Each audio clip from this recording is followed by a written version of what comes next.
With the theme of global services, shared prosperity, the 2020 China International Fair for Trade and Services aims to inject renewed confidence and vitality into the world's economic recovery. But what are the highlights of the fair? Amidst an ongoing pandemic, what are the new dynamics of the service industry, and how will the digital economy reshape our world?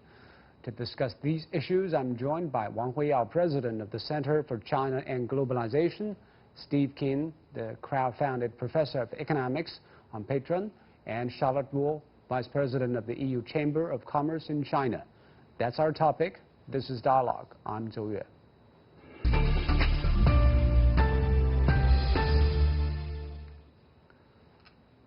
So let me start with you, Mr. Wang. This is probably the first large-scale event since the coronavirus outbreak, which took place in China. What are the major deliverables? Well, I think this is a very impressive event.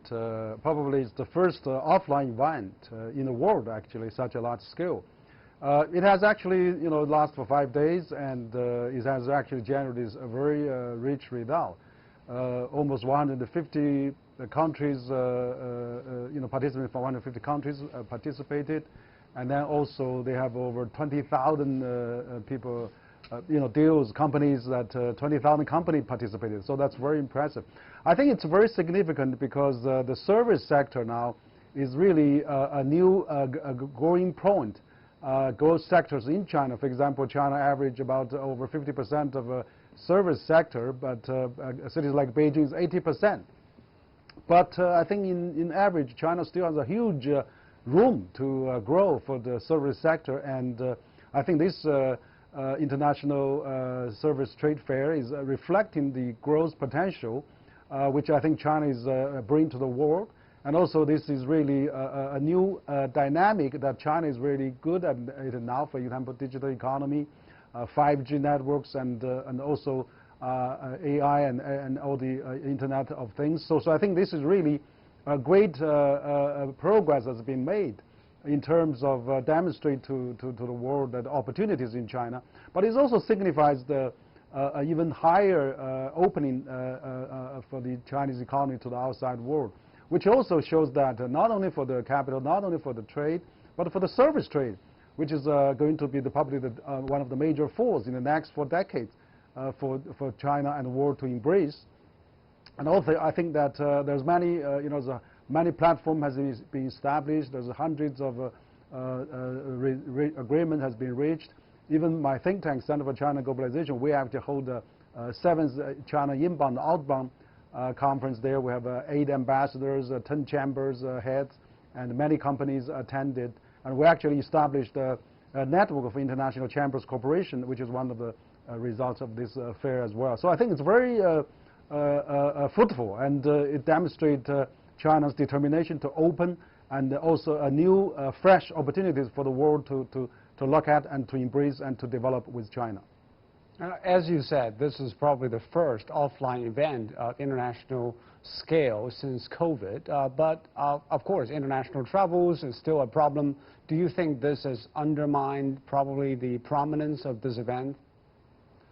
Well, I think on the other hand, actually, not necessarily. I think also there's hundreds of people watch this, interacted or exchanged online. There's, according to the director of Beijing Commerce Bureau, there was actually several hundred chat room was established, and also there's hundreds of online webinar was also conducted. So altogether, over 100,000 people attended this fair, online, offline. So actually, this pandemic actually probably also brought the new opportunities for cutting down the cost and to attend fairs like this. So I think it's a mix of combination, and also China now is trying to open more now. For example, international flights now can land in Beijing, and then after quarantine, people can come back gradually. So I think things are getting better in China, and there's no new cases occurring locally in China for the last month or two. I think this really demonstrates the effectiveness of how China contains virus, and also how China can first get out of this, and how China can contribute to the world economic growth, and probably be an engine for the economic recovery for this pandemic world. Indeed. This shows how China is committed to the fast growth of services. And Steve, there were reports showing that services are the global economy's fastest growing sector and account for 2/3 of global output and 1/3 of employment and 1/4 of international trade. But COVID-19 has hugely impacted global economy. Do you think services suffered, and to what extent?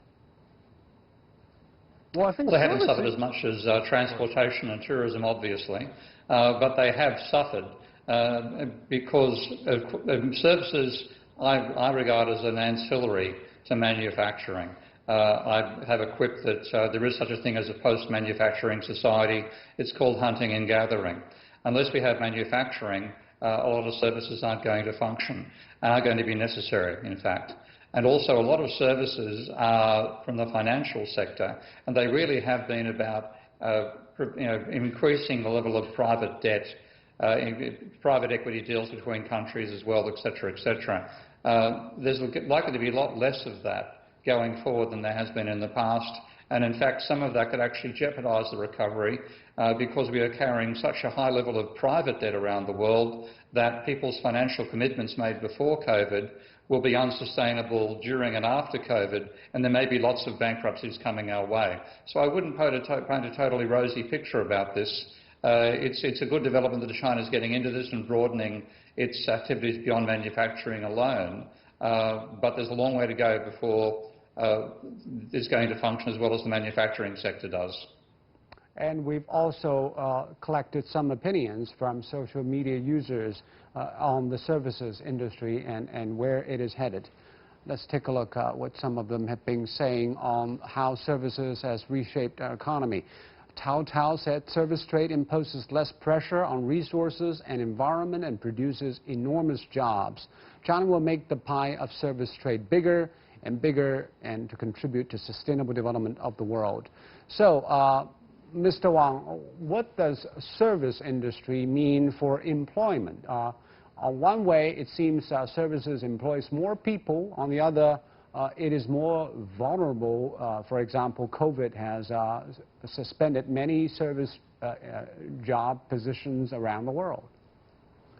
Well, I think service actually is going to generate a lot of new opportunities. I mean, we see that, for example, in China, just coupled with digital economy, there's a new working force like delivery boys or girls that has been there were probably 30 million people of that are doing the exact logistic supplies and but also you have a lot of people now with the digital economy they can sell their product from remote villages and the countryside. And that involves more people working online, and also they have actually created a large group of people working at home. So I think maybe this service digital economy and other economy format has created a variety of new flexible working opportunities in China. So this is something that traditional employment category will not be classified into certain categories. So I think there's still a lot of opportunity. For example, online education and also online shopping. All those things are really, of course, there are still, we need more trade, and tourism probably is one of the things that we need to really go back. For example, China used to have 100 million people travel around the world. That is something we need to really have, and that's one of the big part of service sector, which accounts 10% of GDP globally. So for any country like that. So I think service in the tourism is something I think we still need to recover, and we need to really find a vaccine and maybe find a way to deal with this pandemic. And Steve, what do you make of the change of gears for China's economy towards a more consumption-driven and service-oriented economy? Are we on the right track, and what about the pace of it? Yeah, I think we're in the right track because China, of course, has relied massively on the export trade. And that exporter trade is going to be very seriously jeopardised by COVID. First of all, because at the moment the demand has dropped precipitously, and secondly, it may well be the world gets divided into COVID and non-COVID countries for effective communication for a lot of goods transfers as well. And China is really the largest economy by far that is effectively COVID-free. America, Europe, Latin America are all very, very badly affected. So global trade may go into retreat. It's quite possible too. A lot of manufacturing which is outsourced to China will be to some extent relocated back to the source country, particularly America. So you have to redirect towards domestic consumption, and that is but it's very difficult to do it quickly. And I think you need to provide financial supports for people to enable that. The West has done a very bad job of managing its private debt burden. I hope China does a better job. And Charlotte, of course, China is aiming at upgrade its services industries, and the advanced economies obviously are the targets that China is looking at for investment and expertise. But what do Europeans think about the China's transformation of its mode? Well, actually, what we saw, and that was, it was mentioned already, a major takeaway from 2020 was that the service industry in China was far from fulfilling its full potential. It has a lot to do already in China. And at the EU Chamber, we represent European business in China. So there is a lot to do there to start with, before even considering China's service industry going outside. And it will require further opening up and liberalization of trade and services. So that would be very positive. The doubt that we have, or where we were surprised, was on the announcement that a negative list for services will be released by the end of 2020. And we don't know the details, so it's difficult to say how the European business community views it. But actually, most of our service providers already have nominal access, but instead they bump into indirect barriers like licensing issues for financial and telecom services, or regulations that push them into either JVs or subcontracting or consulting position instead, such as in construction or legal services. So obviously, European economy will be very, will pay a lot of attention to how this evolves in China, but including for their own business in China. It's all about reciprocity, actually. And Mr. Wang, the trade fair is actually being held against a backdrop of rising risks of economic decoupling between U.S. and China, the world's two largest players in services.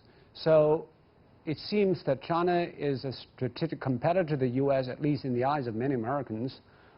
Do you think it will affect the trade in services, because we see actually trade surplus for the in favor of the United States in that area? Will that change? Well, I think this is certainly going to impact U.S. service trade. Of course, U.S. enjoying large service surplus with China and with many countries in the world. But now we are gradually seeing that if U.S. were trying to decouple that, then China has to probably develop its own service sector more strongly. And in the areas of 5G and digital economy, let's face it, China already have 1 billion smartphone users, almost 1 billion, and has a vast application and testing and improvement of the 5G technology and all the digital economy. China has no, I don't remember what's the last time I'm using my wallet for cash. It's all digital payment now. So that kind of speed and innovation and changes is going to accelerate the service revolution in China. I think that if the U.S. stop selling chips to China, punishing a company that does business with Chinese companies, sanction on the TikTok and things like that, it's going to hurt U.S. consumers. It's going to hurt U.S. business. It's going to hurt the U.S. economy in the end, and eventually hurting the U.S. Probably election too. So I think that it's really unfortunate that we see the two largest economies in the world, which should be really working together during this pandemic, and should be really engineering the new infrastructure for the world service sector and the digital economy. And also, U.S. and China are such a complementary in the service, because U.S. has much better service. 80% of U.S. economy service, China is only 50%. There's a 30% for China to learn from U.S. to really complement it, to use U.S. product. But now U.S. is forcing China to develop its own.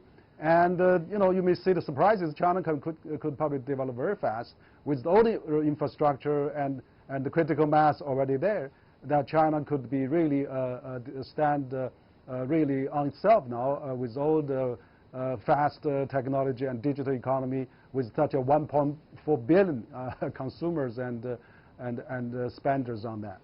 Steve, do you think what Mr. Wang just pointed out might happen? Because obviously education, tourism, and services is the strong suit for American economy. Will that be lost on the Chinese consumers?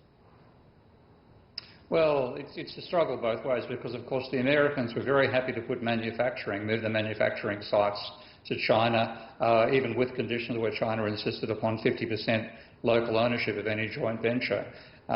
But with services, I don't think they're going to do the same thing. America, I think very badly for its own development, decided to go with being the financial power of the planet rather than being the manufacturing power. And since they're no longer the manufacturing power, China has well and truly won that Guernsey. I don't think they're going to concede the services to you at all peacefully. That's why you're getting the blocking of Huawei and so on. That's why you're getting blocking on transaction sites, Chinese transaction sites being used around the rest of the world. And of course the American dollar is by far the strongest strength that America has in international trade. They're not going to let the yuan take over. I think, in fact, it should be sensible for China to establish a global currency, a specialist currency for international trade to replace the Americans. That's probably the most important thing that I think it can do. But bear in mind, the Americans will fight you tooth and nail to stop that happening. And what do you think of the rivalry now is going to lead all of us? Because, of course, there is the competition between the U.S. and the Chinese tech giants, but also the digital economy in general. Are they diverging from each other, or probably that is not realistic? You have to have a shared platform in so many ways for digital communication. I know that there are some services which are used in the West that aren't available in China. That may have to change. One thing technology forces is to have shared platforms, and if you do try to restrict access of any part of the world to a particular platform, you doom that platform to not being a global competitor. So I think that's one change that China itself has to make. But it's very difficult overall. If I think of anything which is a real opportunity for China here, it's the development of decent virtual reality technology to make a whole range of services which we currently are using very ineffective channels for, such as Skype, such as Zoom, to enable a real immersive experience, because we're not going to be able to travel, we're not going to be able to meet face-to-face, anything like what we used to do before COVID. So I think that's open territory, and I'd recommend Chinese firms try to get in there and make a really successful virtual reality environment for consumers and business meetings. Charlotte, we've been talking about how the digital economy, tech development have been shaping the world's economy. Of course, from the European perspective, how do you look at the competition between China and the U.S.? And what kind of choices will Europeans prefer down the road? Yeah, it's a very difficult question. Actually, European businesses are deeply concerned with the direction that the U.S.-China economic relationship is moving in. And we fundamentally disagree with the tactics used in this conflict. The tariff and trade restrictions are causing considerable costs for everyone. So, nevertheless, we stated already that until China align its market access regime and business environment with the open and fair market that it calls for, we cannot be surprised that someone like Trump could get attention. So actually for us, it is really the time first for China to show that it means what it says. And in that context, we are hoping to see a major political commitment to get the EU-China comprehensive agreement on investment across the finish line by the end of the year. But actually, there is also a question of international standards and regulation, and that was a bit touched upon a bit earlier. We need to have those systems, if they are different, able to communicate. We need to have standards that should be determined multilaterally, with privacy online and digital safety remaining very important pillars for future rules. And actually, we believe that the EU-China working group on reforming and upgrading WTO is a very good platform to work on that. Because Charlotte raised a very important point. Mr. Wang, data and how people use data and how businesses monetize data will be a huge issue for the world. The International Seminar on Global Digital Governance on Tuesday, China proposed a global initiative on data security. So what is this initiative? How will it shape the data economy around the world? Will there be agreement all over the world? Well, I think this actually is a very good move. Actually, has been not widely publicly noticed. China, for the first time, proposed a new data proposal, new data flow and management proposal, which in that China proposed that no government should force the company to how they manage their data, and then also order the company to ship their data back to the home. So those are really great proposals. I think that it's a great initiative that out of China. So I think this really serves as some very key issues that have been bothering countries in the world, that how can we manage and governing the data flows. I think that what they worry about TikTok is about data, what they worry about Huawei is the data. So now no government is going to force company to hand in the data. That's a great initiative. I think that's a very good initiative. But Steve, the question is, will there be a global agreement on data-driven economy, and who is going to regulate the data economy? I think that we should really work on the probably G20 that we know the still upcoming G20. For example, in G20 we have B20, Y20, T20.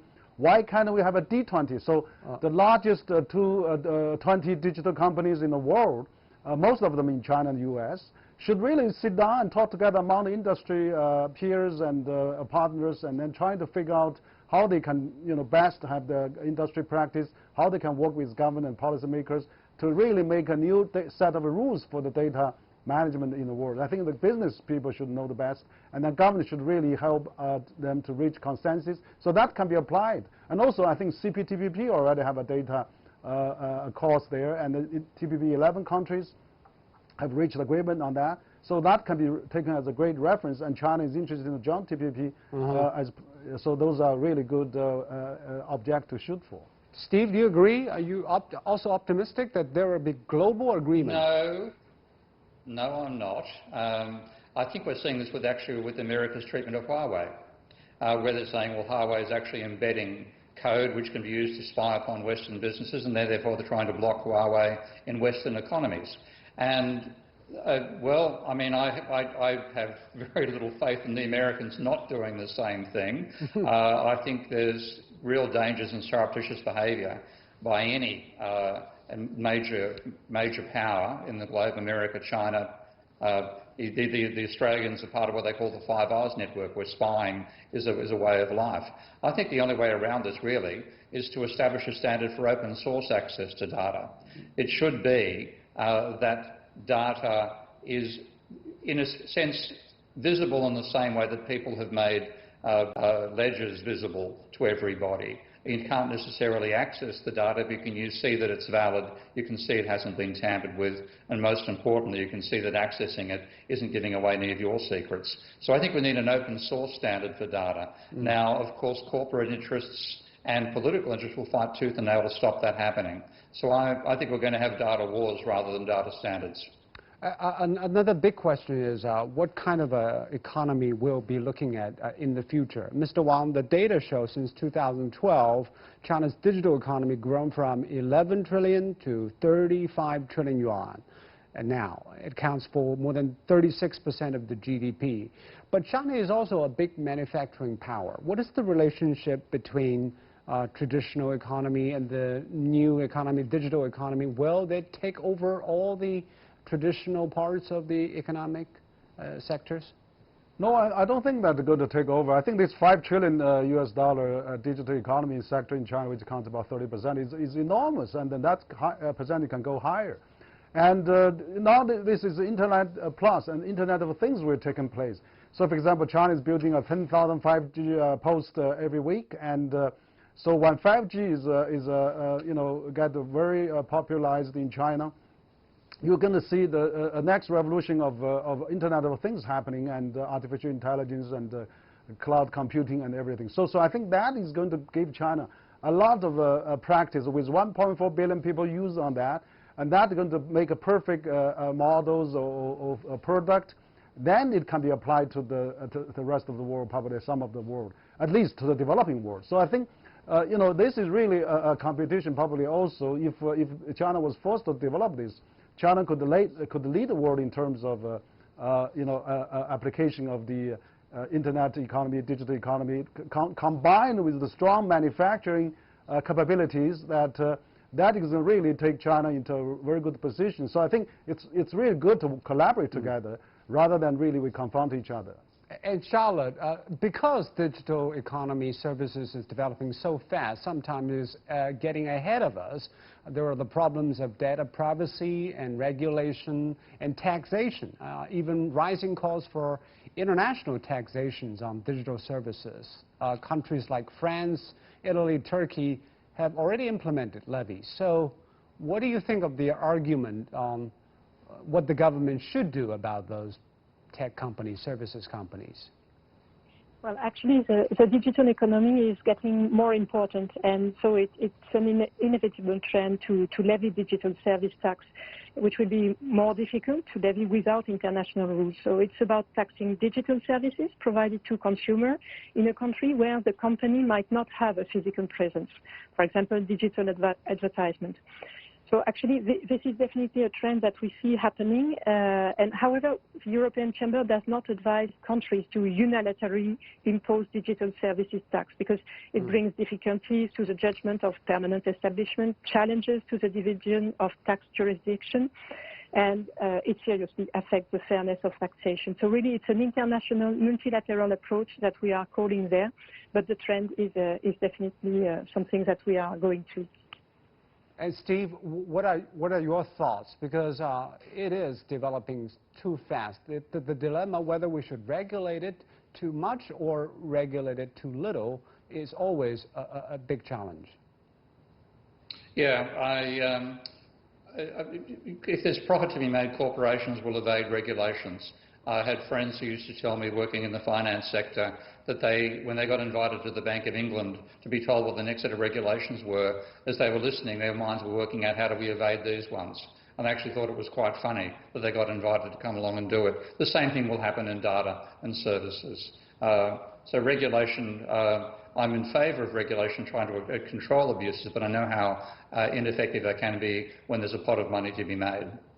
And there's also the question of monopoly, because some people argue that the spread of the tech giants has actually made the entry of new entrepreneurs and companies enter the market very difficult. Yeah, it has. I mean, for example, I'm a heavy user of Twitter. I'm not about to move to a second platform for short messages. We all use Google for searching. The word Googling has become a word in the dictionary of all languages, not just English.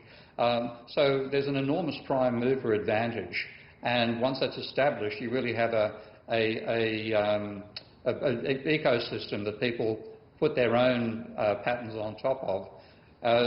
You really can't imagine getting a rival for Google, for example, as another search engine. It just would be almost unthinkable. It could happen. It happened to Yahoo, but the odds are very low. So I think at some point we have to say that they have become a public utility in the same way that railroads, which once were private in the UK where they first happened, become public in some sense. Public utility. Oh, thank you very much, Steve. Thank you, Mr. Wang, and thank you, Charlotte. You've been watching Dialogue here on CGTN. I'm Zhu in Beijing. Thank you so much for watching. Goodbye.